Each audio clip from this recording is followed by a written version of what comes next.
दोस्तों ये दोहा आप लोगों ने जरूर सुना होगा कि रहीमन धागा प्रेम का ना तोरे चटकाए, तोरे से फिर ना जुरे जुरे गांठ परे जाए। यानी कि जो धागा प्रेम का होता है, अगर वो एक बार टूट जाता है तो फिर टूटने के बाद में अगर जोड़ने की कोशिश करो तो वो गांठ लग जाती है उसमें, जो कि हमेशा के लिए बनी रहती है। उसी के ऊपर एक नया श्लोक जो कि मैंने तैयार किया है, तो यह है रहीमन धागा प्रैक्टिस का ना तोरे चटकाए, तोरे से फिर ना जुरे, प्रैक्टिस छूट जाए तो फिर वापस ना आए। यानी कि अगर आप लोग अपनी ज़िंदगी में एक बार प्रैक्टिस करने लग जाते हैं और आप लोग का पहिया जो गाड़ी चल रही है वो उतर जाता है, तो फिर उसको उस पैटर्न में लाने में बहुत मशक्क़त करनी पड़ती है। तो आप लोगों को अपनी जो प्रैक्टिस है, अपना जो एक लय बना रखा है, जो शेड्यूल बना रखा है, जो टाइम टेबल बना रखा है, उसको जितने अच्छे से आप लोग आगे लेकर चलते रहोगे, उतना ही शानदार तरीके से आप लोग जो है अपनी ज़िंदगी में अपने टारगेट को अचीव करते रहोगे। दोस्तों ये एक ऐसी वीडियो होती है जिसके अंदर में आप लोगों को बहुत सारी चीज़ें जानने को मिलती हैं। आप लोगों को अलग अलग टॉपिक के क्वेश्चन रहते हैं, इसमें कंबाइंड रहते हैं। कोई पॉलिटी का क्वेश्चन रहेगा, कोई हिस्ट्री का, कोई ज्योग्राफी का, जो भी करंट से रिलेटेड बैकग्राउंड इन्फॉर्मेशन रहेगी वो सारी मैं इसमें डिस्कस करता हूँ। ऐसी बहुत सारी वीडियो आ चुकी हैं। ये 11वें नंबर की वीडियो है जो इस सीरीज में चल रही है। कुछ वीडियो 2-2 घंटे से ऊपर की हैं, वो भी आप लोगों ने देखी होंगी। अब ये उसी के आगे एक प्रैक्टिस रहता है आप लोगों का, जो रेगुलर मेरे साथ में जुड़े हुए हैं, यानी कि जो डेली वीडियो देखते हैं मॉर्निंग वाली, उनके लिए तो ये सोने पे सुहागा है, और जो रेगुलर नहीं जुड़े हुए हैं उनके लिए भी एक शानदार प्रैक्टिस करने का ये मौका देता है। तो आप लोगों को बस छोटा सा काम करना है। जैसे ही स्क्रीन पर क्वेश्चन आप लोगों को दिखता है तो आप लोगों को पॉज करना है उसको, मतलब एक तरीके से वीडियो को रोकना है, क्वेश्चन को अटेम्प्ट करना है और उसके बाद में आगे बढ़ना है। इस तरीके से अगर आप लोग करोगे तो फिर देखना कितना मज़ा आता है। शानदार तरीके से आप लोग चीज़ों को यूटिलाइज कर पाओगे और आप लोगों के अंदर एक कॉन्फिडेंस भी आएगा। जो गलती होगी वो यहीं पर ही हो जाएगी भाई साहब। एग्जामिनेशन हॉल में ना आप लोगों को ना पसीने नहीं आएंगे फिर उस टाइम पर। तो इसलिए कहते हैं कि इंसान को ना प्रैक्टिस इतनी कर लेनी चाहिए, ताकि नहीं पसीना इतना बहा लेना चाहिए प्रैक्टिस में, ताकि मैदान जब जंग का हो तो वहाँ पर खून ना बहे। तो वही बातें होती हैं, ठीक है। तो अच्छे से एंजॉय कीजिएगा, अपना स्कोर जरूर देखिएगा। वीडियो के एंड में जैसे ही वीडियो कंप्लीट होती है आप लोगों को देखना है कि कितना स्कोर आप लोगों को बना है, ठीक है। तो अच्छे से उसको एंजॉय कीजिएगा। तो all the best to all of you, और अपना स्कोर कमेंट बॉक्स में जरूर लिखना। मैं देखता हूँ कौन कौन, कई सारे बच्चे जो हैं रेगुलर सारे टेस्ट दे रहे हैं और उनका स्कोर इंप्रूव भी हो रहा है, आप लोगों ने फील किया होगा। अच्छे से चीज़ों को कर कर चलो यार। ज़िंदगी में ना जो भी चीज़ आप लोगों ने डिसाइड की है उस पर थोड़ा सा एफर्ट डालो, उसके बारे में थोड़ा सा सोचना स्टार्ट करो, वो अपने आप लोगों को अच्छी लगने लगती है। ऐसे नहीं जैसे रिलेशनशिप में जाते हैं इंसान, स्टार्टिंग में मतलब समझ में नहीं आता है सामने वाला क्या सोच रहा है, क्या कर रहा है, पर जैसे जैसे आप लोग एक दूसरे के साथ में बातें करने लगते हैं, चीज़ें चलने लगती है, तो फिर एक दूसरे को अंडरस्टैंड करने लगते हो। और कई बार तो ऐसी हो जाती हैं फिर आगे चलकर, मूवीज में देखा है आंखों आंखों में ही बातें चल रही हैं। तो वही चीज़ें आप लोग करियर के साथ में अपनाइए। करियर से भी ऐसा ही प्यार कीजिए, बिल्कुल देखिएगा आप लोगों का सिलेक्शन जरूर होगा, ठीक है। तो all the best to all of you. एक एक क्वेश्चन देखते हैं, अच्छे से अटेम्प्ट कीजिएगा, ओके। काफ़ी इंटरेस्टिंग क्वेश्चन है, और खासकर जो रिपोर्ट होती हैं उनके बारे में क्वेश्चन पूछना एग्जामिनर का एक तरीके से माना जाता है कि उसकी रेस्पॉन्सिबिलिटी है कि उसको यहाँ से तो क्वेश्चन जरूर बनाना चाहिए। फेवरेट एरिया भी होता है, कई सारी रिपोर्ट जो हैं वो बहुत चर्चा में आ जाती हैं। तो ऐसे ही एक रिपोर्ट के बारे में मैं आप लोगों से बातें कर रहा हूँ। बात की जा रही है प्रिवेंशन इंजरीज एंड वायलेंस, यानी कि जो भी हिंसाएं होती हैं या जो भी चोट लगती हैं उसके ऊपर एक रिपोर्ट है, एक ओवरव्यू है। ये किसके द्वारा रिलीज किया गया है, ये रिपोर्ट आप लोगों को बतानी है। बात की जा रही है यूनिसेफ के द्वारा, इसी के साथ में बात की जा रही है WHO के द्वारा, यूनेस्को के द्वारा और UN वुमेन के द्वारा। क्वेश्चन को आप लोगों को लेकर कैसे चलना है, अगर उसके बारे में थोड़ी सी बात करूं तो खुद सोचिए आप लोग यहाँ पर किसके बारे में बात की जा रही है। Prevention injuries and violence. तो सीधी सीधी बात है, अगर कॉमन सेंस आप लोग थोड़ी सी भी लगाओगे कि ये सारी बात किससे रिलेटेड है, ये सारी बातें हेल्थ से रिलेटेड। और इस पर्टिकुलर एक क्वेश्चन के अंदर में अगर आप लोगों को पता है कि हेल्थ से रिलेटेड कौन सा पर्टिकुलर ऑर्गेनाइजेशन है, तो 1 मिनट के अंदर आप क्वेश्चन का आंसर दे दोगे। सोचने वाली बात ही नहीं पड़ेगी। आप लोग खुद सोचो यहाँ पर ये किसके बारे में बात कर रही है। ठीक है, ये भी हो सकता है बच्चों के बारे में बात कर रही है कि बच्चों की इंजरीज या हेल्थ के बारे में, तो बच्चा तो कहीं पे लिखा नहीं है वैसे देखा जाए तो।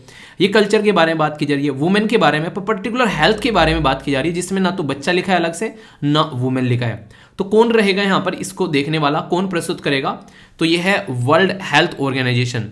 तो ये रिपोर्ट वर्ल्ड हेल्थ ऑर्गेनाइजेशन, जिसके द्वारा prevention injuries and violence and overview, ये रिपोर्ट ये बोलती है कि जो इंजरीज और जो वायलेंस की वजह से जो डेथ हुई है अभी recently around the world each day, याद रखिएगा ये डेटा आप लोगों को चौंकाने वाला है।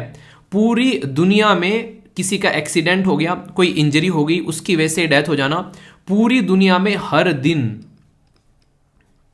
क्या नंबर लिख दिया है, समझ में आ रहा है? हर दिन 12,000 लोग जो हैं मर रहे हैं पूरी दुनिया में। किसकी वजह से? प्रिवेंशन, जो प्रिवेंटिंग, एक तरीके से ऐसी चीज जिनको प्रिवेंट किया जा सकता है, इंजरीज और जो वायलेंस होते हैं, जो झड़पें होती हैं। कई बार देखा होगा कि जो पार्किंग के ऊपर गोली मार दी सामने वाले को, ये छोटी छोटी सी चीजें, ये सारी आज की डेट में 12,000, समझ रहे हैं आप लोग, 12,000 पर डे की बात कर रहा हूं। अब पूरे साल में निकालना चाहते हैं पूरी दुनिया में, 365 से मल्टीप्लाई कर देना और कमेंट बॉक्स में लिखना, बताना मुझे भी, देखो कैलकुलेशन कैसी है आप लोगों की। इससे पता चलेगा हर साल कितने लोगों की डेथ हो रही है पूरी दुनिया में। ओनली ये रिपोर्ट यहां पर ये बता रही है वर्ल्ड हेल्थ ऑर्गेनाइजेशन की। तो ये आप लोग समझ सकते हैं। और ये वो चीजें हैं जिनको प्रिवेंट किया जा सकता है, यानी कि ऐसा नहीं कि होने वाली है। जैसे रोड ट्रैफिक की वजह से हो गया, ठीक है, आप लोगों को देखने को मिलेगा लोग सुसाइड कर रहे हैं, इनको रोका जा सकता है। तो यहां पर ये सारी चीजें बता रहा हूं। और मैक्सिमम लोग पता है किस कैटेगरी में है, जो कि सोचने के लिए मुझे मजबूर कर दिया इस रिपोर्ट ने, 5 से लेके 29 साल की एज की बीच में आप लोगों को देखने को मिलेंगे। समझ रहे हैं आप लोग? यहाँ पर ये वो एज होती है जब इंसान की, ये माना जाता है कि ये most productive age, most energetic age की कैटेगरी में आप लोगों को ये देखने को मिलती है। ठीक है, तो समझिए आप लोग यहाँ पर कितना नुकसान हो रहा है दुनिया को। यहाँ पर बहुत ही इंपॉर्टेंट रिपोर्ट है, स्टार लगा लेना। क्वेश्चन बने तो ये मत बोलना कहाँ से आ गया, भाई साहब यहाँ से आ गया। रिविजन करते रहिए, सारे क्वेश्चन अटेम्प्ट करके आओगे एग्जाम में। ठीक है, ये क्वेश्चन आने के चांसेस आखिर क्यों हैं, अगर मैं आप लोगों से पूछूं, a party need which of the following condition to recognize as a state party, यानी किसी पार्टी को स्टेट पार्टी रिकॉग्नाइज करने के लिए क्या क्या कंडीशन जरूरत है। ये क्वेश्चन बन सकता है आराम से। क्यों? एक क्वेश्चन इसी के साथ में बन सकता है कि नेशनल पार्टी को आप लोग अगर नेशनल पार्टी बनाना चाहते हैं तो उसके लिए क्या कंडीशन होनी चाहिए। फिर बोलूंगा क्यों दोनों क्वेश्चन में क्यों इसलिए है, क्यों? क्योंकि अभी आम आदमी पार्टी जो है वो नेशनल लेवल की पार्टी बन चुकी है, और आम आदमी पार्टी के नेशनल लेवल की पार्टी बनते ही टोटल मिलाकर देश के अंदर में 9 नेशनल लेवल की पार्टी हो चुकी हैं आज की डेट में। तो ये अपने आप में काफी बड़ी बात है। मतलब हमारे देश में 9 नेशनल लेवल की पार्टी है, और कोई पार्टी नेशनल लेवल की पार्टी का दर्जा दिया जाता है किसके द्वारा? इलेक्शन कमीशन ऑफ इंडिया के द्वारा। क्या कंडीशन है कि ये पर्टिकुलर पार्टी जो है वो नेशनल लेवल की पार्टी है, इसके बारे में अगर बात करें तो दोनों क्वेश्चन आप लोग अटेम्प्ट कर सकते हैं। ये सारी बेसिक और स्टेटिक इन्फॉर्मेशन है, जो कि लक्ष्मीकांत का चैप्टर जब आप लोग खोलोगे तो डायरेक्ट ये सारी ऐसी की ऐसी स्टेटमेंट आप लोग को देखने को मिलेगी। ठीक है, तो कंफ्यूजन बिल्कुल नहीं होना चाहिए। पहला बोला गया कि इट इज रिकॉग्नाइज्ड इन ए 4 और मोर स्टेट, यानी कि वो पार्टी जो है 4 या फिर मोर या फिर 4 से ज्यादा स्टेट में रिकॉग्नाइज करनी चाहिए। पहली स्टेटमेंट ये है। दूसरा बोला गया कि if it's candidate poll at least 6% of total valid vote, यानी कि जितनी भी टोटल वोट पड़ी है किसी भी यानी 4 या फिर मोर स्टेट के अंदर में, या फिर लास्ट लोकसभा के जो इलेक्शन हुए उसमें, तो यहां पर एटलीस्ट 4 MP भी हो लोकसभा में, तो ये कंडीशन फुलफिल कर सकता है। यानी कि या तो ये हो कि उनको 6% वोट मिली हो, या फिर उसके 4 MP हो लोकसभा के अंदर में। ये कंडीशन अगर फुलफिल कर रहा है, यानी कि स्टेट की बात की जा रही है ठीक है और इसी के साथ में लोकसभा की बात की जा रही है, तो कंडीशन ये है, ये बोला गया है। बोला गया है कि if it has won at least 2% of total seat in Lok Sabha और नॉट लेस देन 3 स्टेट, यानी कि कम से कम 3 स्टेट भी होने चाहिए। तो ये बातें यहां पर बोली गई है। तो सही स्टेटमेंट क्या होगी अगर आप लोगों से पूछा जाए? क्वेश्चन में बोला गया है ओनली 1, ओनली 2, ओनली 3 या फिर नन ऑफ द अबव। ये सारी की सारी स्टेटमेंट बहुत ज़्यादा कंफ्यूजिंग होती है, एक बार पढ़ने में समझ में नहीं आएगी। थोड़ा सा होमवर्क करना, इसके ऊपर बैठना, इन सारी स्टेटमेंट को थोड़ा देखना क्या सही है क्या गलत है, तो आप लोग अच्छे से आंसर अटेम्प्ट कर पाओगे। ये तो नेशनल लेवल की बात कर दी। अब स्टेट लेवल की पॉलिटिकल पार्टी के बारे में अगर बात करें तो स्टेट लेवल की पॉलिटिकल पार्टी अगर बनना है तो क्या कंडीशन फुलफिल करना पड़ेगा? वो सिक्योर करे at least 6% of valid vote at, ये यहां पर एट लीस्ट 2 स्टेट के अंदर में। ठीक है, वो 2 सीट इन स्टेट असेंबली के अंदर में, जनरल जो भी इलेक्शन हो यहां पर। ठीक है, पहली स्टेटमेंट। दूसरी स्टेटमेंट बोला गया सिक्योर करे 6% ऑफ वैलिड वोट और विन करे at least 1 seat in Lok Sabha general election के अंदर में। नेक्स्ट यहां पर बोला गया कि विन करे एटलीस्ट 3 सीट और एटलीस्ट 3 जो सीट जो भी यहां पर हो, यानी कि तो 3% वोट हो, एटलीस्ट 3% सीट, या फिर एटलीस्ट 3 सीट, याद रखिएगा 3%, यानी कि जितनी भी सीट है उसका 3%, या फिर 3 सीट यहां पर। तो जो भी यहां पर अच्छा हो, तो स्टेट जो असेंबली के जनरल इलेक्शन है उसके बारे में बात की जा रही है। और विन करे at least 1 out of the 25 seat जो भी यहां पर हो लोकसभा के अंदर में। तो कौन सी करेक्ट स्टेटमेंट है ये आप लोग को बताना है। 1 2 3, 2 3 4, 1 3 4 या फिर ऑल ऑफ द अबव। ज्यादा झंझट करने की जरूरत नहीं है, एक ही स्लाइड में सारे के सारे आंसर आप लोगों को बता दिए जाते हैं। ठीक है, आप लोग यहाँ पर देखते हैं जो ये क्वेश्चन है स्टेट लेवल की पार्टी का, इसकी डी स्टेटमेंट सही है, यानी कि आप लोग यहाँ पर देख सकते हैं ये आप लोगों के सामने है टोटल किसी पर्टिकुलर पॉलिटिकल पार्टी को स्टेट पार्टी होने की कंडीशन है क्या है। तो ये आप लोग यहाँ पर देखते हैं कि स्टेट पार्टी कैसे बनेगी। तो ये 5 कंडीशन है यहाँ पर जिसके बेस पर कोई भी पॉलिटिकल पार्टी स्टेट पार्टी बन सकती है। नेशनल लेवल की पार्टी बनने के लिए ये 3 कंडीशन है यहाँ पर जो नेशनल लेवल की पार्टी बन सकती है। तो स्टेट लेवल की पार्टी वाले के लिए क्वेश्चन डी हो गया, और जो नेशनल लेवल की पार्टी वाले के लिए क्वेश्चन है उसमें यहां पर और दे रखा है, ठीक है, तो इसका आंसर बी हो गया। तो दोनों में आप लोग देखते हैं इन स्टेटमेंट को थोड़ा सा ध्यान से बैठकर एक बार निहार लेना, क्योंकि ये स्टेटमेंट ऊपर नीचे कर कर पहले क्वेश्चन बन चुका है। खासकर जब जब देश में कोई नई नेशनल पार्टी ऐड होती है तब तब देश के अंदर में यहाँ पर इस तरीके का डेवलपमेंट आप लोगों को होता हुआ नजर आएगा। तो ये बेसिक चीजें हैं यार, इसको अगर आप लोग एक बार अच्छे से समझ लोगे तो फिर कंफ्यूजन नहीं रहेगा, फिर कुछ भी चीजें आती रहेंगी तो आप लोग उसको याद रख पाओगे। ठीक है, कुछ कैलकुलेशन है, हल्की हल्की सी कैलकुलेशन, क्या नंबर बोलेंगे आप लोग यहाँ पर इनको कि 6%, 2%, किन कंडीशन में 6% है। तो एक A4 साइज की सीट लेना, ये होमवर्क है आप लोगों के लिए, थोड़ा सा इसको लिखना ताकि आप लोग इसको याद रख पाओ हल्का सा कि कौन सी कंडीशन क्या फिलफिल कर रही है। ठीक है, पहले नेशनल लेवल की याद कर लेना, उसमें कम कंडीशन है और समझ में भी अच्छे से आएगी। नई नई अभी आम आदमी पार्टी बनी है तो उसके चलते भी आप लोगों से यहाँ पर ये क्वेश्चन बन सकता है। ठीक है, आगे समझ में, तो कंफ्यूज आना बिल्कुल भी नहीं है, माइंड में क्लैरिटी होनी चाहिए। दोनों क्वेश्चन के आंसर आप लोगों को बता दिए और ए दोनों में सेम आंसर आप लोगों को देखने को मिल रहे हैं, वो इसलिए ताकि रिवीजन भी आप लोग अच्छे से कर पाओ। ओके, इंटरेस्टिंग भी है और इंपॉर्टेंट क्वेश्चन भी है। बोला जा रहा है कि कौन सी कंट्री की मॉनेटरी ऑथोरिटी, यानी कि उस देश की जो मौद्रिक जो प्राधिकरण है, यानी कि एक ऐसी जो बॉडी है, उसके द्वारा हमारी कंट्री के रिजर्व बैंक ऑफ इंडिया के साथ में साइन किया है करेंसी स्वैप एग्रीमेंट।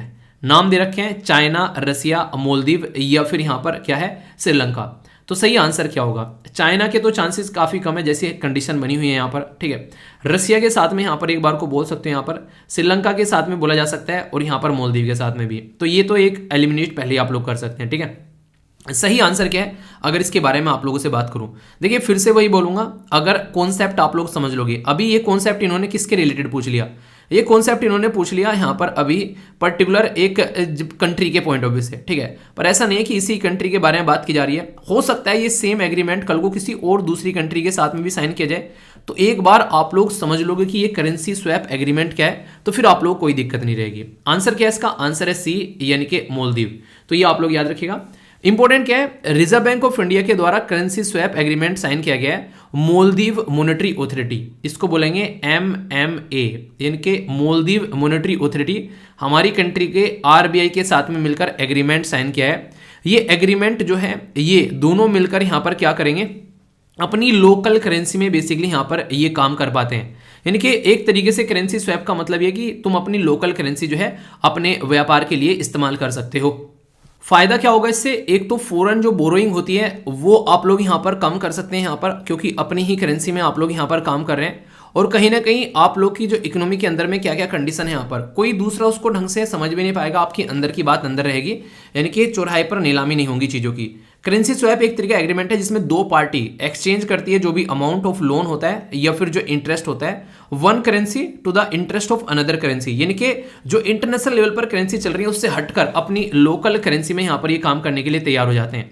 तो इससे क्या रहता है? इससे रहता है कि अपने आप में ही निपट लेते हैं, उन करेंसी से दूर रहते हैं जो कि इंटरनेशनल लेवल पर एक्सेप्टेबल करेंसी है। हार्ड करेंसी जो है जैसे कि डॉलर हो गया, चाइनीज की करेंसी होगी, रसिया की हो गई, ये इंटरनेशनल लेवल पर एक्सेप्टेबल करेंसी है। ठीक है, पर लेकिन हमारा रुपी तो कोई डायरेक्ट एक्सेप्ट नहीं करेगा, तो उसके लिए स्पेशल प्रोविजन में ही उसको एक्सेप्ट किया जा सकता है। जैसे रसिया के साथ में एग्रीमेंट कर लिया, ईरान के साथ में एग्रीमेंट कर लिया, तो तब ही हम लोग यहाँ पर ये सिस्टम यूटिलाइज कर सकते हैं। ठीक है, तो आंसर क्या हो गया? आंसर यहाँ पर डी हो गया। किसी पॉलिटिकल पार्टी को अगर नेशनल या फिर स्टेट पॉलिटिकल पार्टी हम लोग बोल देते हैं कि ये स्टेट पॉलिटिकल पार्टी बन गई, नेशनल पॉलिटिकल पार्टी बन गई है, क्या इससे इसको कोई फायदा होता है? तो ये काफी इंटरेस्टिंग और इंपॉर्टेंट क्वेश्चन है और ये ऑलरेडी एग्जाम में पूछा भी जा चुका है, तो इसलिए ध्यान से सुनिएगा। ठीक है, बोला गया कि अगर कोई भी पार्टी नेशनल या फिर स्टेट पॉलिटिकल पार्टी बनती है तो such party need only to एक तरीके से proposer for the filling the nomination. ठीक है, तो ऐसे दलों को नामांकन दाखिल करने के लिए केवल 2 प्रस्ताव की आवश्यकता होती है, अपना नामांकन दाखिल कर सकते हैं। इसी के साथ में इन टाइटल रहता है कि वो जब प्रचार करेंगे तो उनको फैसिलिटी मिलेगी दूरदर्शन जैसे एरिया में भी अपने इलेक्शन का प्रचार करने के लिए। इसी के साथ में 2 सीट यहाँ पर एक तरीके से ऐसी पार्टी के 2 seat for the electoral roll free of cost. तो 2 सीट के लिए वे मतदाता सूची की 2 सीट निःशुल्क पाने के भी हकदार होते हैं। उन्हें इंसान जो है 2-2 सीट से इलेक्शन लड़ता है, कई बार आप लोगों ने देखा होगा। तो ये सारी चीजें देखने को मिलती हैं।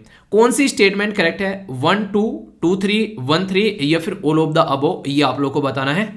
तो आंसर क्या है, आंसर है यहाँ पर बी, क्योंकि ये स्टेटमेंट यहाँ पर 2 नहीं है, ओनली 1। ये आप लोग यहाँ पर प्रपोजर यानी कि 1 proposer for filing the nomination. तो ऐसे ही आप लोगों को देखने को मिलेगा, एक ही प्रपोजर जो है यहाँ पर उसमें एक काम करते हुए नजर आएंगे। दूसरा यहाँ पर 2 सीट से इलेक्शन लड़ सकते हैं और दूरदर्शन पर ये इनको अपने प्रचार करने के लिए फैसिलिटी मिलती है।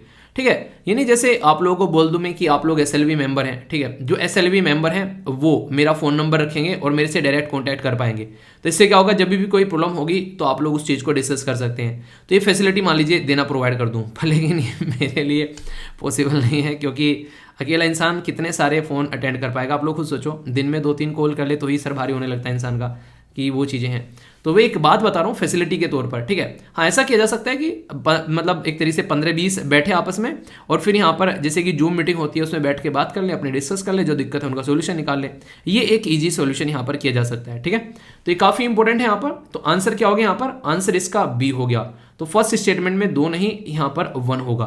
तो ये स्टेटमेंट करेक्ट, इन और 2 स्टेटमेंट जो है यहाँ पर करेक्ट हो गई, 2 और 3rd और करेक्ट ही पूछा गया है, तो आंसर बी हो गया। ओके, आयुर्वेदा रिसेंट टाइम में एक ऐसी चीज है जो कि काफी कहते काफी गजब तरीके से सामने निकल कर आई है और गवर्नमेंट ने भी इसका प्रचार और प्रसार काफी अच्छे लेवल पर किया है।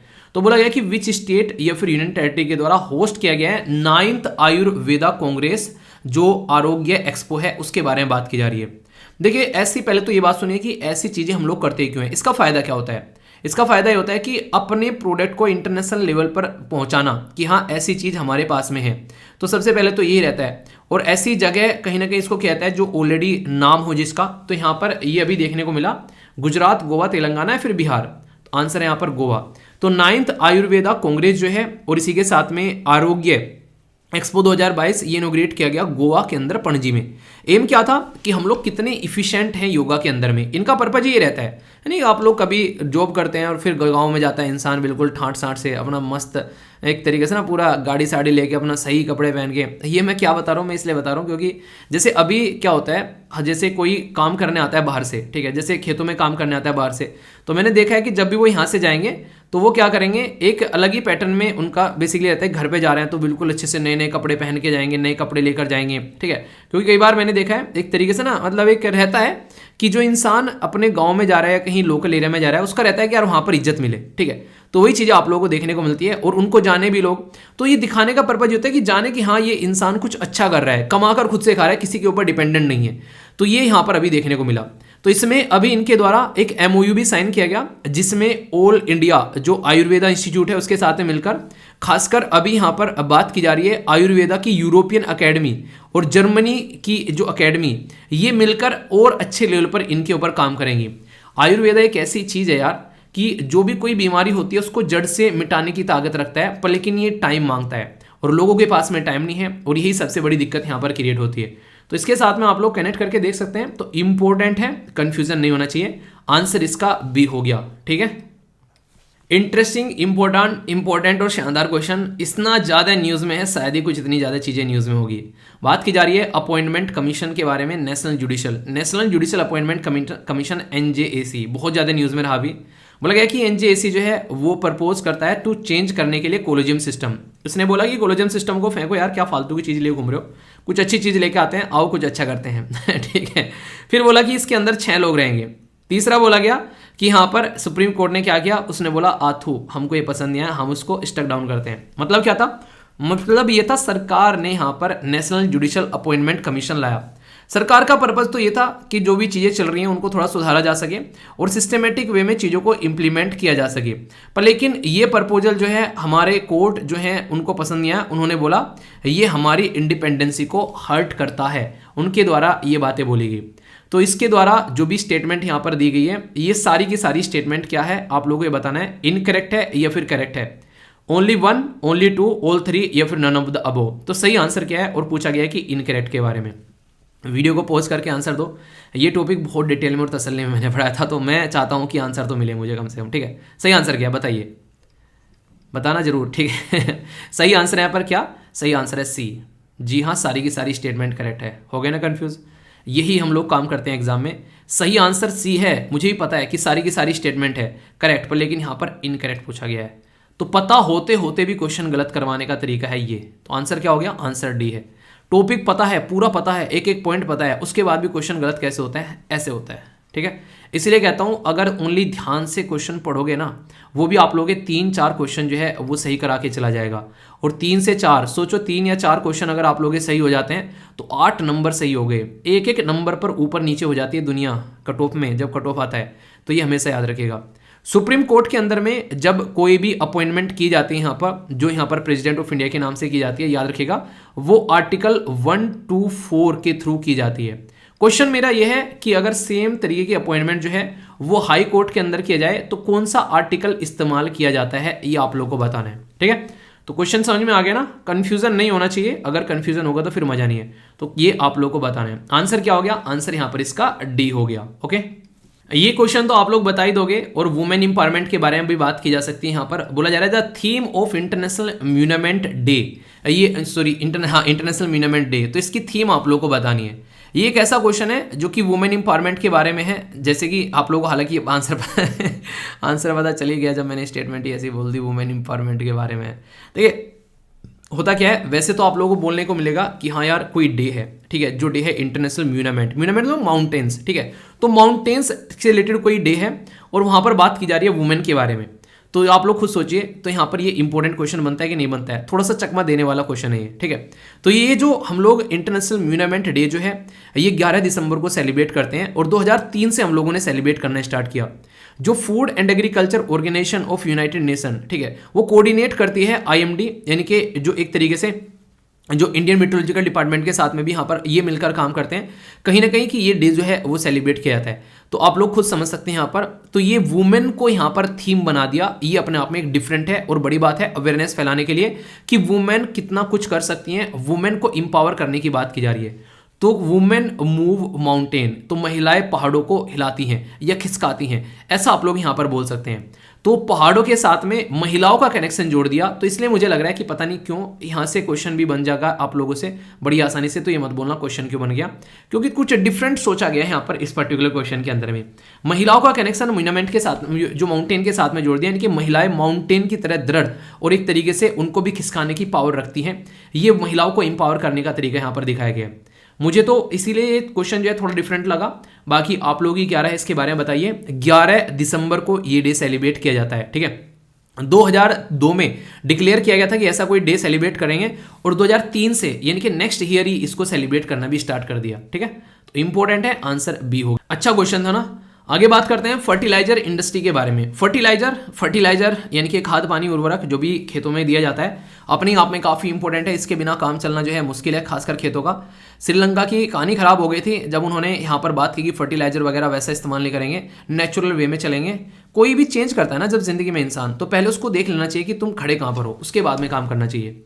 फर्टिलाइजर इंडस्ट्री के बारे में बोला कि it is one of the 8 core industry, यानी कि जो 8 कोर उद्योग हैं उसमें से एक फर्टिलाइजर भी आप लोगों को देखने को मिलता है। ये है पहली स्टेटमेंट। फर्टिलाइजर मैक्सिमम शेयर है इंडेक्स ऑफ जो कोर इंडस्ट्री है उसमें फर्टिलाइजर का मैक्सिमम शेयर है। इंडिया सेकंड लार्जेस्ट कंज्यूमर है यूरिया फर्टिलाइजर का आफ्टर चाइना। इंडिया की रैंक जो है वो सेकंड है प्रोडक्शन में जो यहाँ पर बेटिल नाइट्रोजनस जो फर्टिलाइजर है, और थर्ड यहाँ पर जो कि यहाँ पर फॉस्फेटिक फर्टिलाइजर है। तो सही स्टेटमेंट आप लोगों को बतानी है। ओनली 1, ओनली 2, ओनली 3 या फिर all of the above, A B C या फिर डी में से सही आंसर क्या होगा, बस ये आप लोगों को बताना है। अपने ही आप में काफी इंपॉर्टेंट क्वेश्चन है और क्वेश्चन भी आप लोगों से कई बार पूछ ले आते हैं। कोर इंडस्ट्री के बारे में पता है आप लोगों को? कोर इंडस्ट्री मैंने कितनी बार आप लोगों को पढ़ा रखी है कि 8 कोर इंडस्ट्री होती हैं। उन 8 कोर इंडस्ट्री में आप लोगों को क्या क्या देखने को मिलता है, नाम कोई बता सकता है? याद आ रहा है किसी को 8 कोर इंडस्ट्री जो मैंने आप लोगों को पढ़ा रखी है? बताइए, चलिए वीडियो को पॉज करके स्टडी लवर वीर चैनल पर आप लोग जाएंगे तो आप लोग देखते हैं जब भी कोर इंडस्ट्री वगैरह सर्च करेंगे तो कई सारी चीजें आप लोगों को देखने को मिल जाएंगी यहाँ पर, ठीक है। तो 8 कोर सेक्टर जो हैं वो रिफाइनरी, इलेक्ट्रिसिटी, स्टील, कोयला, crude oil, cement, natural gas और फर्टिलाइजर देखने को मिल गए यहाँ पर आप लोगों को फर्टिलाइजर। तो ये 8 कोर इंडस्ट्री में फर्टिलाइजर भी एक पार्ट है, ये तो समझ में आ गया। SLV PDF पर भी इसके बारे में पोस्ट कर रखा है मैंने डिटेल में, इंडेक्स ऑफ इंडस्ट्रियल प्रोडक्शन के बारे में। कंपाइल किया जाता है नेशनल स्टैटिस्टिकल ऑफिस, जो कि Ministry of Statistics and Programme Implementation के अंदर आते में। तो इसमें आप लोगों को देखने को मिलेगा जो 8 कोर इंडस्ट्री हैं, टोटल जो IIP है यानी कि इंडेक्स ऑफ इंडस्ट्रियल प्रोडक्शन, जो ये इंडेक्स है इसके अंदर में 40% के करीब इनका वेटेज देखने को मिलता है। सबसे ज्यादा वेटेज किसका है यहाँ पर, ये आप लोगों को पता होना चाहिए। सबसे ज्यादा है यहाँ पर रिफाइनरी प्रोडक्ट, फिर है इलेक्ट्रिसिटी यानी कि बिजली, स्टील, कोयला, crude oil, natural gas, cement और फर्टिलाइजर। फर्टिलाइजर का सबसे कम आप लोगों को देखने को मिलेगा। इसलिए कहता हूं मैं ये सारी चीजें आप लोगों से ऑलरेडी एग्जाम में पूछी जा चुकी हैं, आगे भी पूछ ले तो ये कोई बड़ी बात नहीं होगी कि यार फिर से क्यों पूछ लिया, क्योंकि बार बार ये चीजें न्यूज में रहती हैं। अभी यहां से अगर आप लोग समझे, फर्टिलाइजर जो है वो मैक्सिमम नहीं है, उसका मिनिमम शेयर है जो इंडेक्स ऑफ कोर इंडस्ट्री में है। तो सेकंड स्टेटमेंट यहां पर गलत हो गई। तो आंसर क्या हो गया यहाँ पर 1, 3, 4 यानी कि 3 स्टेटमेंट करेक्ट है, तो आंसर यहाँ पर सी हो गया। तो ये आंसर यहाँ पर सी है, ये आप लोग यहाँ पर देख सकते हैं। बाकी इंडिया सेकंड लार्जेस्ट कंज्यूमर है यूरिया फर्टिलाइजर का आफ्टर चाइना। इंडिया सेकंड है प्रोडक्शन ऑफ द नाइट्रोजनस ये फर्टिलाइजर, और थर्ड है फास्फेटिक फर्टिलाइजर के अंदर में, ये भी याद रखिएगा। NPK ये काफ़ी इंपॉर्टेंट एक आप लोग बोल सकते हैं कि यहाँ पर एक नहीं तरीके का एक सॉल्यूशन है जो कि यूज़ किया जाता है यहाँ पर फर्टिलाइजर के तौर पर यहाँ पर, ठीक है। फर्टिलाइजर सब्सिडी जो है वो काफ़ी लार्ज स्केल पर आप लोगों को देखने को मिलती है। सबसे बड़ी सब्सिडी छूट जो गवर्नमेंट के द्वारा दी जाती है वो खाने पे दी जाती है, और दूसरे नंबर पर फर्टिलाइजर।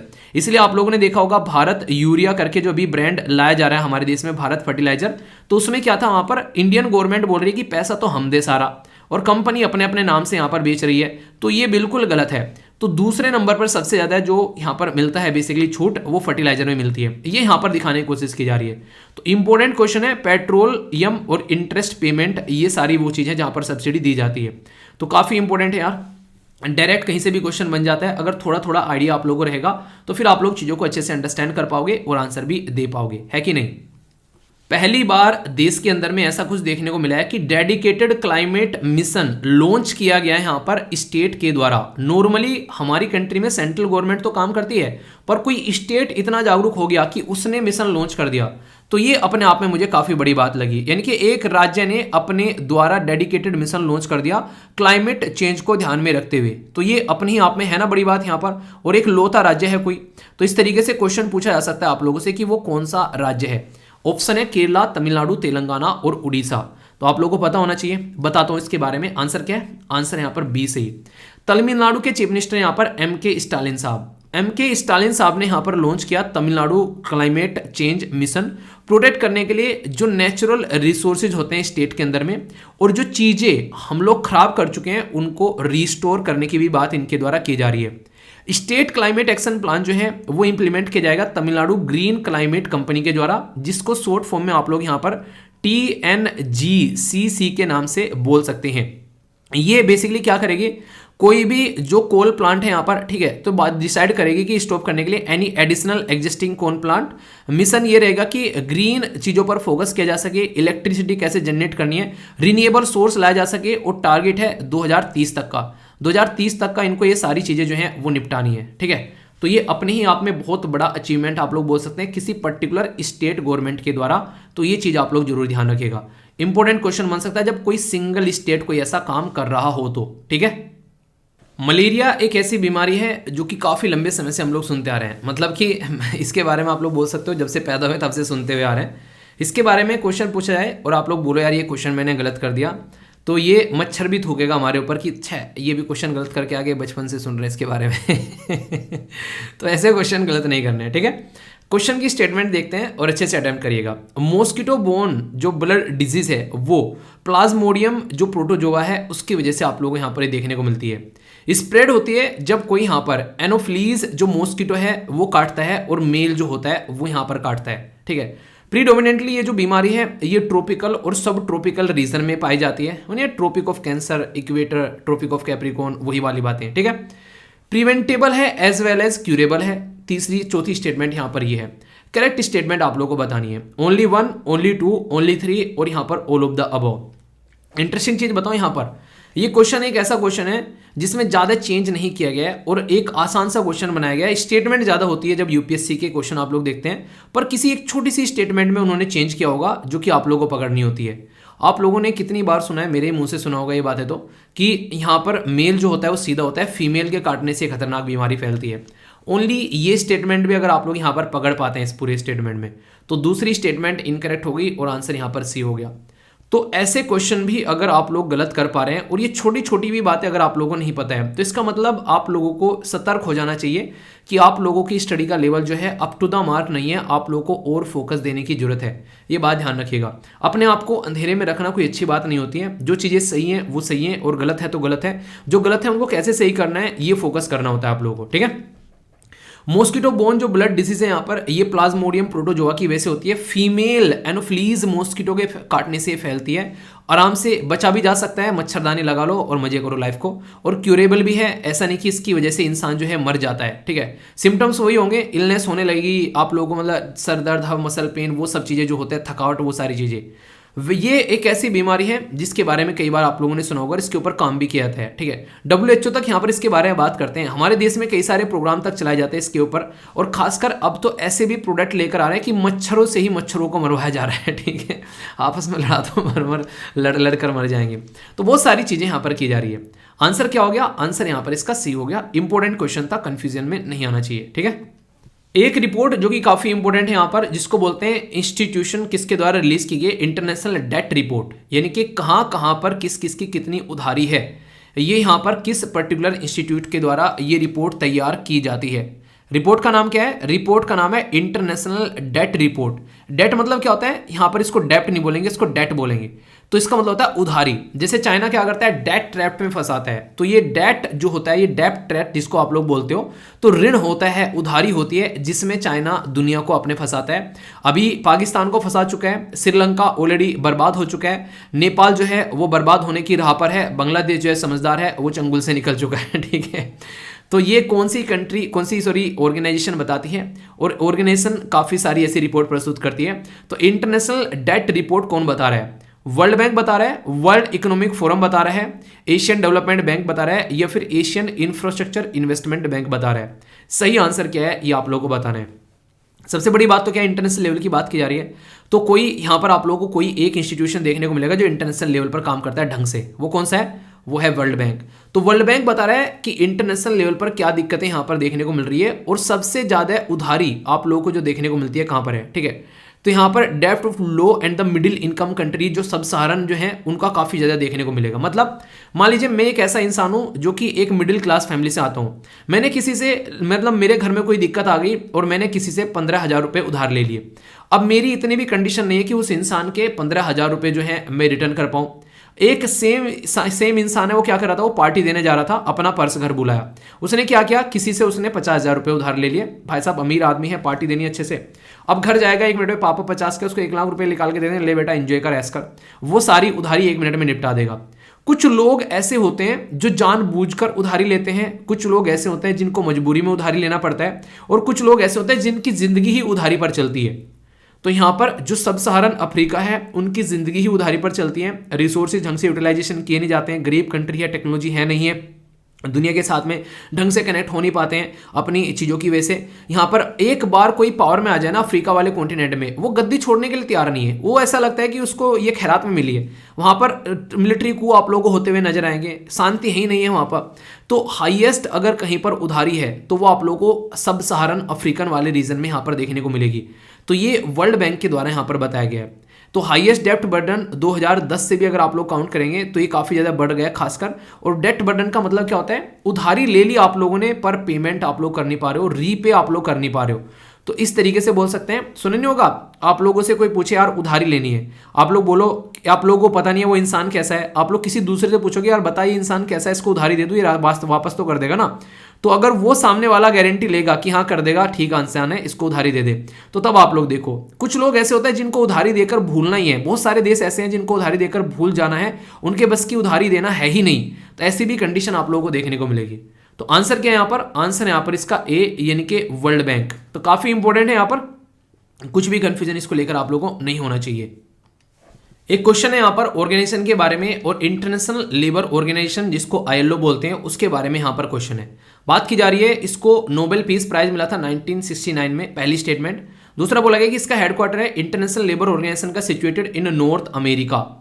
तो कौन सी स्टेटमेंट करेक्ट है? Only one, only two, both one and two, या फिर नन ऑफ द अबव? सही आंसर क्या है? ए, बी, सी या फिर डी? वीडियो को पॉज करके आंसर आप लोग बताइए, फिर आंसर बताता हूं।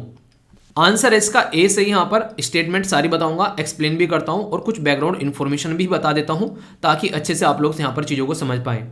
इंटरनेशनल लेबर ऑर्गेनाइजेशन जो यहाँ पर ये स्टैब्लिश किया गया तो 1919 में स्टैब्लिश किया गया, यानी कि वर्ल्ड वॉर फर्स्ट जो आप लोगों को देखने को मिला उस टाइम पर खत्म हुआ, तो यहाँ पर ट्रीटी ऑफ वार्साई ये सेट की गई इसके द्वारा कि इंटरनेशनल लेबर पर जो भी लेबर है उसका ध्यान रखने के लिए कोई ऑर्गेनाइजेशन होनी चाहिए। इस ऑर्गेनाइजेशन को जो पहले ये यहाँ पर एक तरीके से बोल सकते हैं first specialised organisation united nation की, ठीक है। पहले तो यहाँ पर ये स्टैब्लिश की गई इसके थ्रू जब लीग ऑफ नेशन हुआ करता था, फिर लीग ऑफ नेशन की कहानी खत्म हुई, यूनाइटेड नेशन आया आगे चलकर, तो उसके बेस पर फिर चीजें आगे चली। इसने इतना शानदार काम किया कि लगने लगा कि इसको नोबेल प्राइज मिलना चाहिए, तो 1969 में इसको नोबेल प्राइज यहां पर दिया गया। ये काफी इंपॉर्टेंट है। ओनली ऐसी ऑर्गेनाइजेशन है दुनिया में जिसके ऊपर स्टार लगा लेना, ये इकलौती ऑर्गेनाइजेशन है दुनिया में जहां पर गवर्नमेंट भी रहती है, एम्प्लॉयर यानी कि जॉब देने वाला और वर्कर यानी कि जॉब लेने वाला, यानी कि तीनों के साथ में मिलकर काम करने वाली ऑर्गेनाइजेशन है यहाँ पर ये, तो इसलिए काफी इंपॉर्टेंट मानी जाती है। इसके द्वारा रिपोर्ट कौन सी प्रस्तुत की जाती है जो कि पूछी जा सकती है? World employment and social outlook report, कोई पूछे कौन प्रस्तुत करता है तो ILO ये रिपोर्ट प्रस्तुत करता है। ग्लोबल वेज रिपोर्ट कौन प्रस्तुत करता है तो ILO ये रिपोर्ट प्रस्तुत करता है। तो ये बेसिक रिपोर्ट भी इसके द्वारा प्रस्तुत की जाती है, तो ये भी आप लोगों के लिए इंपॉर्टेंट टॉपिक और इंपॉर्टेंट इंफॉर्मेशन बन जाती है, ठीक है। डायरेक्ट क्वेश्चन आप लोगों से ऐसा पूछा सकता है इंटरनेशनल लेबर ऑर्गेनाइजेशन के बारे में, पहला तो हो गया। दूसरा यहाँ पर स्टैब्लिश की गई थी agency of the league of nation world war second के साथ में स्टैब्लिश की गई थी ट्रीटी ऑफ वार्साई, यहाँ पर बोला गया है 1919 में। फर्स्ट स्पेशलाइज्ड ऑर्गेनाइजेशन है UN की जो 1946 में आई और ओनली ट्राइपार्टाइट ऑर्गेनाइजेशन है। सही आंसर क्या है आप लोगों से अगर कोई पूछ बैठे यहाँ पर, तो ए में बोला गया ओनली वन, बी में बोला गया ओनली टू, सी में बोला गया ओनली थ्री, या फिर ऑल ऑफ द अबव। सही आंसर क्या है बताइए, अभी पढ़ाइए सारी चीजें। सही आंसर है सी। अभी मैंने बताया कि वर्ल्ड वॉर 2 नहीं था, वर्ल्ड वॉर 1 था और league of nation world war 1 के बाद में आया था। वर्ल्ड वॉर 1 की ड्यूरेशन क्या थी क्या आप लोगों को पता है? 1914 से लेके 1919, ठीक है। वर्ल्ड वॉर 2 की क्या थी ये आप लोगों को बताना है। तो बेसिक चीजें हैं यार, पता होना चाहिए, कंफ्यूजन नहीं होना चाहिए। हमारे देश में digital transformation of tribal school government के द्वारा MOU साइन किया गया। यहाँ पर बात की जा रही है कौन सपोर्ट करने वाला है एकलव्य मॉडल रेजिडेंशियल स्कूल और आश्रम जो स्कूल है उनको। फेसबुक, माइक्रोसॉफ्ट, गूगल या फिर TCS, ये आप लोगों को बताना है। काफी इंपॉर्टेंट और इंटरेस्टिंग क्वेश्चन है, तो देखता हूं कौन सा आंसर इसका देता है। पढ़ा चुका हूं टॉपिक डिटेल में। आंसर इसका बी। ये काम कौन कर रहा है मिलकर यहाँ पर? ये कर रहा है माइक्रोसॉफ्ट, ठीक है। सबसे पहले आप लोगों को यहाँ पर ये पता होना चाहिए कि ट्राइबल कम्युनिटी जो है वो खासकर अगर बात करें उसको सपोर्ट करने के लिए गवर्नमेंट के द्वारा बहुत सारे इनिशिएटिव चलाए जाते हैं। खासकर उनके बच्चों को पढ़ाने के लिए भी यहाँ पर कई सारे इनिशिएटिव रहते हैं ताकि थोड़ी एजुकेशन यहाँ पर प्रोवाइड कराई जा सके। तो उसको सपोर्ट कराने के लिए माइक्रोसॉफ्ट जो है वो आगे निकल कर आया कि मैं ये काम करूंगा। ट्राइबल में भी एक तो नोबल ट्राइबल कम्युनिटी आप लोगों को देखने को मिलती है, एक है वनरेबल पर्टिकुलर जो ट्राइबल कम्युनिटी होती है, यानी कि पर्टिकुलरली वनरेबल ट्राइबल कम्युनिटी एक ऐसी ट्राइबल कम्युनिटी होती है जो गरीबों में और गरीब आप लोग बोले, वो नहीं बोले कि मैं गरीब हूं, तो गरीब है तो मैं महागरीब हूं, वो वाली बात है। तो ये महागरीब आप लोग बोल सकते हैं कंप्लीटली कटी हुई ट्राइबल कम्युनिटी है जिसके बारे में आप लोगों से कई बार बातें भी की जाती है। प्रधानमंत्री वन धन योजना, इसी के साथ में संकल्प से सिद्धि, ये मिशन वन धन, ये सारी चीजें कहीं ना कहीं ट्राइबल कम्युनिटी को एक अच्छी जिंदगी जीने के लिए है। और इनके बच्चों को एकलव्य मॉडल रेजिडेंशियल स्कूल का मतलब क्या है? देखिए ट्राइबल कम्युनिटी जो है अपनी झुग्गी झोपड़ी बना के रहते हैं, उनको बच्चों को लाकर उनके पास से रेजिडेंशियल स्कूल यानी कि हॉस्टल में रखा जाता है और वहां पर उनकी पढ़ाई कराई जाती है। तो ये एक नेक्स्ट लेवल की एक आप लोगों को सिचुएशन यहां पर देखने को मिलेगी, ये आप लोग समझ सकते हैं। तो एकलव्य मॉडल रेजिडेंशियल स्कूल आश्रम जो यहां पर ये है, जहां पर बच्चों को उनसे दूर रखकर पढ़ाया जाएगा और सिस्टमेटिक वे में उनके ऊपर फोकस किया जाएगा। तो इंपॉर्टेंट और एक बेहतरीन क्वेश्चन आप लोग इसको बोल सकते हैं, कंफ्यूजन अब बिल्कुल भी नहीं है, ठीक है। तो आंसर बी हो गया। क्वेश्चन मैंने डिस्कस भी किया था और इसका आंसर भी आप लोग दे सकते हैं, प्रधानमंत्री नेशनल अप्रेंटिस मेला PMNAM। तो ये बेसिकली स्टेटमेंट बतानी कौन सा करेक्ट है। यहाँ पर होस्ट किया जाता है every year national skill development mission के द्वारा। पर्पज जो इसका बेसिकली इस प्रोग्राम का क्या है, इसको एनकरेज करने के लिए कि कंपनीज हायर करें मोर अप्रेंटिस। अप्रेंटिस का मतलब क्या होता है कि काम के साथ साथ में, पढ़ाई के साथ साथ में थोड़ा काम भी हो जाए, वो वाली बातें हैं। ये कहीं ना कहीं अप्रेंटिस अपॉर्चुनिटी इंडिया के अंदर में बोला गया 10 लाख 2022 तक का और 60 लाख 2026 तक का, यानी कि मोटे मोटे तौर पर 10 लाख हर साल यहां पर टारगेट रखा गया, ये आप लोग बोल सकते हैं। क्या स्टेटमेंट करेक्ट है ये बताना है। 1 2 2 3 1 3 या फिर ऑल ऑफ द अबव। सही आंसर क्या है, A B C F D. अगर आप लोगों से पूछो सही आंसर बताइए। कर लिया अटेम्प्ट, सही आंसर है यहां पर बी, यानी कि फर्स्ट स्टेटमेंट गलत है। मैंने बोला था एवरी ईयर नहीं है यहां पर ये, ठीक है, ये एवरी मंथ आप लोगों को देखने को मिलेगा। और टारगेट यही है कि लगभग 60 लाख लोगों को ट्रेन किया जा सके। स्किल अगर लोगों के पास में रहेगी वो भूखा नहीं मरेगा, चोरी चकारी नहीं करेगा, अपना टाइम बर्बाद नहीं करेगा, कुछ ना कुछ काम करता हुआ नजर आएगा। इसीलिए स्किल डेवलपमेंट के ऊपर फोकस देना जो है वो काफी ज्यादा जरूरी है, ठीक है। तो आंसर क्या हो गया, आंसर यहां पर इसका बी हो गया। ये आप लोग याद रखिएगा, कंफ्यूजन हो तो बताना, उसको दूर किया जाएगा। United nation decade action water and sanitation कहां से कहां तक है, यानी कि स्वच्छता और जल के बारे में बात की जा रही है। तो उसके लिए मिलकर काम करने वाला 2018 से लेकर 28, 19 से लेकर 29, 20 से लेकर 30, 21 से लेकर 31। सही आंसर क्या है, A B C F D. अगर आपसे पूछा जाए ये आप लोगों को बताना है, ठीक है। बताइए सही आंसर क्या है, अगर मैं आप लोगों से यहां पर पूछूं A B C F D. सही आंसर है यहां पर ए। याद रखिएगा इसके बारे में, ये 2018 से लेकर 28 तक का। तो कोई भी पेपर अगर आप लोग देते हैं तो इसके बारे में पता होना चाहिए। यूएन 2023 कॉन्फ्रेंस भी आप लोगों को देखने को मिलेगी। तो इसमें चलते क्वेश्चन आप लोगों से बन सकता है आसानी से। यूएन वाटर एक मैकेनिज्म है जहां पर मिलकर काम किया जाता है पार्टनरशिप में, कि पानी को कैसे सही तरीके से यूटिलाइज करना है। इसमें सस्टेनेबल डेवलपमेंट गोल को भी इंक्लूड करके चला जाता है, क्योंकि जरूरी है कि पानी के ऊपर फोकस किया जाए। और वोस इनिशिएटिव के बारे में आप लोगों को बता दूं, ये वोस अगर आप लोग देखोगे ना, ये इतना इंपॉर्टेंट टॉपिक है, इसके ऊपर बहुत सारे तो आर्टिकल लिखे जा चुके हैं। इसके ऊपर यूपीएससी ने मेंस में क्वेश्चन पूछा है वोस के ऊपर, ठीक है। समझ रहे आप लोग, यहां पर ये अपने ही आप में काफी इंपॉर्टेंट है। यहां से अगर कल को कोई क्वेश्चन पूछ ले कि ये क्या था, तो पता होना चाहिए वोस इनिशिएटिव के बारे में। वोस इनिशिएटिव की फुल फॉर्म में पूछूं आप लोगों से, बताइए क्या है। इसको बोलते हैं, डब्ल्यू का मतलब है वोटर, एस का मतलब है डब्ल्यू ए बोलते हैं बेसिकली, वोटर डब्ल्यू ए आ गया यहां पर। एस का मतलब है सैनिटेशन और एच का मतलब है हाइजीन, यानी कि वोटर सैनिटेशन और हाइजीन, इसके ऊपर यूपीएससी क्वेश्चन पूछ चुकी है आप लोगों से। तो ये काफी इंपॉर्टेंट इनिशिएटिव है। एक सस्टेनेबल अफोर्डेबल लाइफ देने के लिए, पब्लिक हेल्थ पर फोकस करने के लिए साफ सफाई रहना काफी ज्यादा जरूरी है, इसीलिए इनिशिएटिव भी आप लोगों को देखने को मिला। तो 18 से लेके 28 तक का यहां पर वाटर सैनिटेशन और हाइजीन के बारे में बात की जा रही है। डायरेक्ट इंटरेस्टिंग और इंपॉर्टेंट क्वेश्चन आप लोगों के सामने, कंफ्यूजन नहीं होना चाहिए। रिपोर्ट है यहां पर, रिपोर्ट का टाइटल है climate investment opportunity in India, cooling sector is release by which institute, ये आप लोगों को बताना है। NITI Aayog, world bank, world economic forum, international monetary, ये आप लोगों को बताना है जो फंड है इसके द्वारा। सबसे पहले तो कंफ्यूजन डालने के लिए यहां पर आप लोगों को देखने को मिलेगा, टाइटल बोला गया कि अपॉर्चुनिटी इन इंडिया। तो आप लोग बोलोगे कि यार इन इंडिया के बारे में बात की जा रही है, ये नीति आयोग होगा, बाकी तो इंटरनेशनल ऑर्गेनाइजेशन है। नहीं, ये वर्ल्ड बैंक यहाँ पर ये हरकतें आप लोगों को करता हुआ नजर आएगा, ठीक है। तो ये होता क्या, इंटरनेशनल जो इंस्टीट्यूशन है ना, ये कई बार आप लोगों को देखने को मिलेगा, नजरें रखे रहते हैं कौन कौन क्या कर रहा है, तो उसके बारे में बातें बताते रहते हैं यहाँ पर, ठीक है। तो यहाँ पर उसी से रिलेटेड ये वर्ल्ड बैंक की पार्टनरशिप में केरला गवर्नमेंट भी मिलकर काम कर रही है एक मीट नाम के प्रोजेक्ट को लेकर, ठीक है। तो ये समझ सकते हैं आप लोग यहाँ पर। तो आंसर इसका बी हो गया। एक और क्वेश्चन है, बोला जा रहा है कि विच कंट्री के द्वारा रिकॉर्ड किया गया डेथ किस पर्टिकुलर बैक्टीरियल इन्फेक्शन जिसका नाम है स्ट्रेप ए।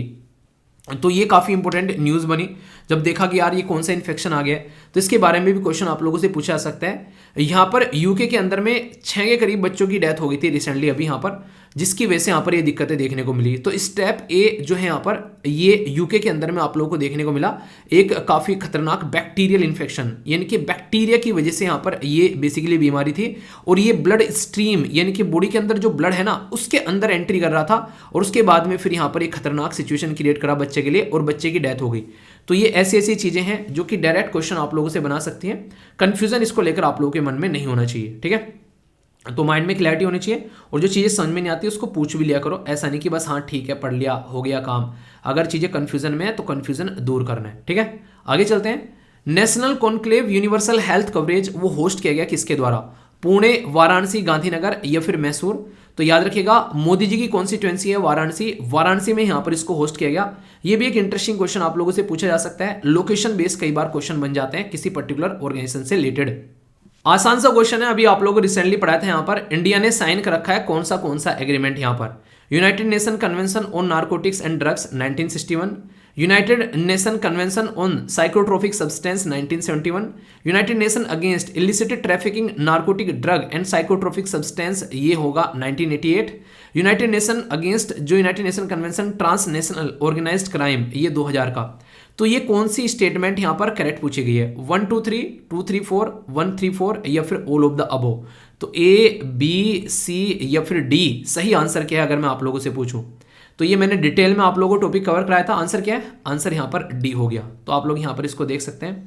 कंफ्यूजियाना नहीं है, सारे के सारे मैंने बताया था कौन कौन से सरकार के इनिशिएटिव है।